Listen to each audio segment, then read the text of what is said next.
એનું કારણ એ છે કે એક તો ગર્ભના સંસ્કાર આપણે નથી આપ્યા. આપણામાં 16 સંસ્કાર છે. એમાં પહેલો સંસ્કાર ગર્ભનો સંસ્કાર છે, જે આપણે ખોળો ભરીએ છીએ.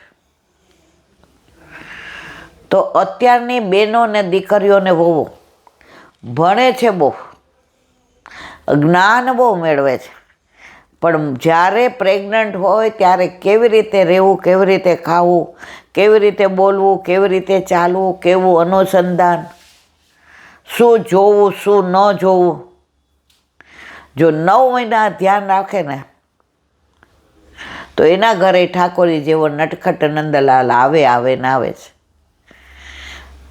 તો વલ્લભે મારા મનમાં એક મનોરથ કરાવ્યો છે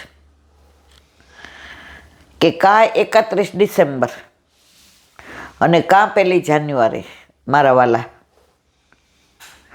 જેટલી બેન દીકરીઓ પ્રેગ્નન્ટ છે એ બધાને હું એડ્રેસ આપીશ.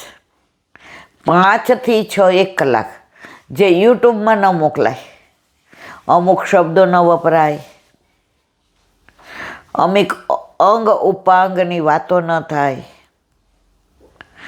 આ બધું મા દીકરી અને સાસુ વહુ વચ્ચેનો સંવાદ છે, પણ છતાંય અલૌકિક છે કે ગર્ભથી સંસ્કાર આપશું ને તો એને દુસંગ જલ્દી નહીં લાગે. અત્યારે કેમ દુસંગ લાગે છે? આ રેવા દીકરી હતી 2.5 વર્ષની, એને યમનાષ્ટક આવડતું હતું, ભલે એ બોલતી હતી એવું કાલું ને. આજે 18 વર્ષના દીકરા દીકરી નથી આવડતા, પુસ્તક લઈને બેસે છે. મંગલાચરણ આવડે, અને જે હું બોલું શરૂઆતમાં વલ્લભાઈ બધું એ બોલતી હતી. આકાશ હતો ગાડીમાં બેઠો હતો, એ તો કે મમ્મી ઓલી ક્યુટડીને બોલાવું ને ત્યાં તો એ જ આવી, ઈલાબા. તો આ ગર્ભના સંસ્કાર, જો મારા વાલા તમને બધાને અનુકૂળ હોય તો મારા ઘરે 5 થી 6 હું ડાયરીમાં જોઈ અને તમને તારીખ જણાવીશ. તો જેને અનુકૂળતા હોય અને બાળકને સારી રીતે ગર્ભમાં સંવનન કરવું હોય, સંવનન એટલે બાળકને ગર્ભમાં પણ ખાલી ખાવા પીવાનું પોષણ ના હોય મારા વાલા, વિચારોનું પોષણ, વર્તનનું પોષણ, વાંચનનું પોષણ, સંસ્કારનું પોષણ, આ બધા પોષણ મળે ને તમારા બાળકને દવાની જરૂર નહીં પડે. તમારું બાળક બહાર આવશે ને તો સંસ્કાર તમે જે સિંચ્યા હશે ને એમાં ફક્ત તમારે ખાતર ને પાણી જ નાખવું પડશે. તો જેને અનુકૂળ હોય એ બધા હું આગલા 2 દિવસ પહેલાં એનાઉન્સ કરીશ. 5 થી 6 ભુયંગદેવ, ગોપાલધામ અને દેરાસર વચ્ચેનો સર્વિસ રોડ, એમાં સેન્ટ્રલ બેંકની બાજુમાં C141 સીપીનગર, ગોપાલ રાવટી. તો તારીખ સમય હવે કહીશ, સમય કહી દીધો, તારીખ હવે અઠવાડિયા 10 દી પછી કહીશ. તો જેને અનુકૂળ હોય 1 જણ આવશે તોય આપણે કરશું, પણ આ વસ્તુ યુટ્યુબ ઉપર નહીં મુકાય મારા વાલા. કારણ આ ગર્ભના સંસ્કારો છે, આ ગર્ભની વાતો છે, જે મારે ને તમારે માઉથ ટુ માઉથ હું વાતો કરું ને તમારે કાંઈ હોય તો મને કહેવાનું. તો વલ્લભ કૃપા કરશે તો આપણે વહેલી તારીખે મળશું. બોલો વલ્લભા. હવે એક નાની વાત આ લોકોને કહો ને, એ સગુણ, એક નાની વાત. 50-60 વર્ષ પહેલાં કે 70 વર્ષ પહેલાં અમદાવાદની બાજુમાં એક ગામ, નામ ન દેવાય તો એ બેનને બધા ઓળખી જાય, હવે એમના ઘરે આઠેયામની સેવા અને એમના ગામમાં નિધિ સ્વરૂપ બિરાજે. હવે એ બેન એ ને એના પ્રભુ સવારે ફૂલ ચૂંટવાથી માંડીને, કૂવેથી પાણી ભરવાથી માંડીને, માળાજીથી માંડીને, સામગ્રીથી બધું એ બેન તન્મય રહે ઠાકોરજીમાં. અને બહારનું પાણી તો નહીં પીવાનું, જલ પણ બહાર કૂવાના જળ સિવાય સ્નાન બી નહીં કરવાનું, એટલી એમની દ્રઢતા. અને ઠાકોરજીની હારે આમ એટલા હેવાયા થઈ ગયા. અને એ બેને કીધું હતું કે મારે કોઈએ મને સારા ખોટા સમાચાર આપવાના નહીં, હું એકલી છું, હું ને મારો લાલો એકલી નથી, એટલે મારી ચિંતા કોઈએ કરવાની નહીં, મારી ચિંતા મારો વાલો કરે છે. હવે તો પછી સાંજે સત્સંગ થાય એટલે એક જણ આવે, બે જણ, એમ કરતાં કરતાં તો બધા રાજી થઈને આવવા માંડ્યા કે બેન 84-252 વાંચે, શિક્ષાપત્ર વાંચે છે સુબોધિની, અને એમને સમજાવવાની છણાવટ એટલી સરસ કરે કે લોકોને શિરાની જેમ ગળે ઉતરી જાય. હવે પછી ધીમે ધીમે લોકો એમને પૂછે કે ઠાકોરજી પુષ્કરા હોય શું કરવાનું, બ્રહ્મ સંબંધ લેવું હોય શું કરવાનું. હવે ગામમાં એમનું નામ થઈ ગયું. પછી તો કોઈ ઠાકોરજીનો પાટોત્સવ હોય તો એમને બોલાવે, નામ એટલે નથી દેતી, બધા ઓળખી જાય. બેન તમે ટાઈમ આપો, એટલા વાગે બધાને બોલાવ્યા. કોઈના ઘરે પલના મનોરથ હોય તો એને બોલાવ કે બેન ક્યારે. કોઈના ઘરે મુઠ્ઠી મગનો મનોરથ હોય. હવે ગામમાં એવું થઈ ગયું કે બેન કે ત્યારે કરીએ, બેન હોય તો જ મજા આવે. હવે પછી ધીમે ધીમે એવું થયું કે બધે જવાનું થવા માંડ્યું. અને બેન ક્યાંય પાણી લે નહીં, પોતાના ઠાકોરજીને જે જારીજીનું જલ ધરાયું હોય એ જ લે. પ્રસાદ લેવાની તો વાત જ નહીં. ઘરે આવીને બપોરનું જે હોય. હવે ધીમે ધીમે સમય એવો ઓછો પડવા માંડ્યો કે બપોરે રાજભોગ પછી બધા ભોગ ભેગા ધરાવી દઈએ. ઉત્થાપન ભોગ ને શેન ભોગ ને અનોસર બપોરે જ કરી લે. અને ઘણીવાર તો 12 વાગ્યામાં બધા ભોગ ભેગા ધરાવી દે, શૃંગાર ભોગને. હવે ઠાકોરજીને મજા ના આવે કે મારી માં પેલા મને એક સેકન્ડ છોડતી નહોતી. મનોહાર કરે, વાતો કરે, કીર્તન કરે. કીર્તન કરે ત્યારે હું એના સામું જોઉં. હવે ઠાકોરજીએ વિચાર કર્યો કે આમ નામ તો એવું થશે સવારે બધું મંગળ ભોગમાં ધરાવીને વહી જશે. કારણ કે વાહવા થવા માંડી હતી. બેન એટલે બેન, કોઈને અલૌકિક પુષ્ટિમાર્ગીય કાંઈ હોય એટલે બેન.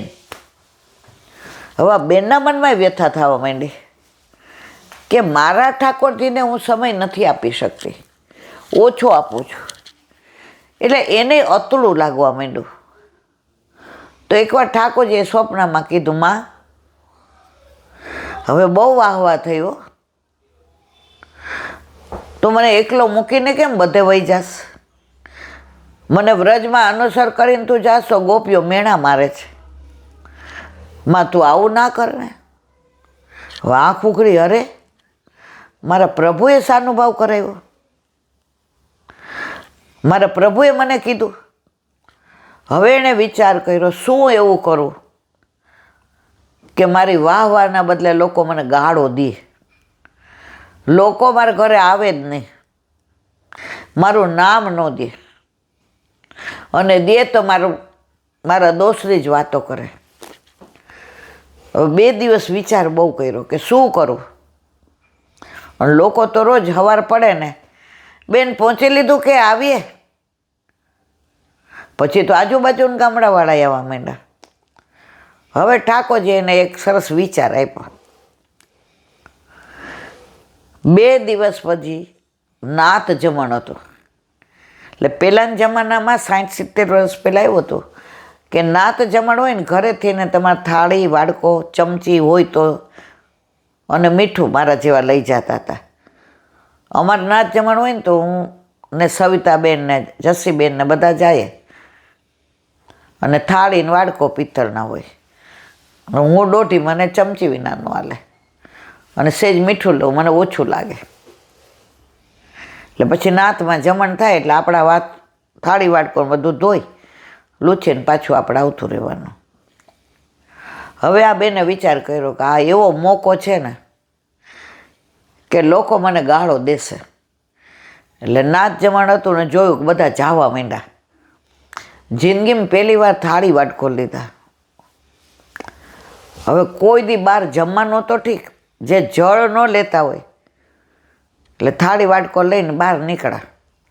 એટલે બે ચાર જણાએ જોયું એ બેન છે. તો કે બેન હોતા હશે ગાંડી, બેન તો બહારનું જલે નથી લેતા. ના ના, બેન જ છે. બૂમ પાડી, બેન.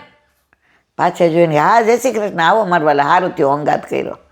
એ કે બેન તમે?